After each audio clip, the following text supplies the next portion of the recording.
Hello mga Kavinsky TV, sinubukan ko magpintura sa kisame. Ang hirap pala sa ganitong trabaho, hindi hadlang ang may kapansanan sa ganitong trabaho, basta kaya mo lang gawin, hindi tayo pwede na hindi tumulong, hanggang may galaw pa ang ating kamay at paa, tutulong tayo sa trabaho kahit may kapansanan tayo. Ang masasabi ko lang sa lahat ng may kapansanan, ang kahinaan ay hindi hadlang sa tagumpay. Weakness is not a barrier to success. Ang tunay na lakas ay nanggagaling sa loob, hindi sa katawan. True strength comes from within, not from the body. Ang iyong halaga ay hindi nasusukat sa kakayahan ng iyong katawan.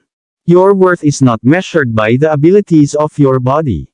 Ang pagtanggap sa sarili ay unang hakbang sa pag-angat mula sa anumang pagkakabigo. Self-acceptance is the first step towards rising above any failure. Ang bawat isa sa atin ay may espesyal na kakaiba, at ito ang nagbibigay kulay sa ating mundo. Each of us has a special uniqueness that adds color to our world. Ang pagkakaiba-iba ay nagpapayaman sa ating lipunan, hindi nagpapahina. Diversity enriches our society, it does not weaken it. Ang disabilidad ay hindi hadlang sa pag-abot ng mga pangarap.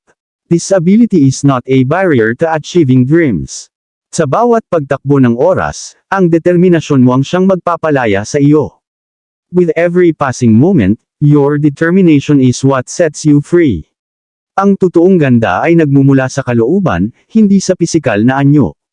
True beauty comes from within, not from physical appearance. Ang mundo ay puno ng posibilidad para sa lahat, kahit ano pa ang kalagayan.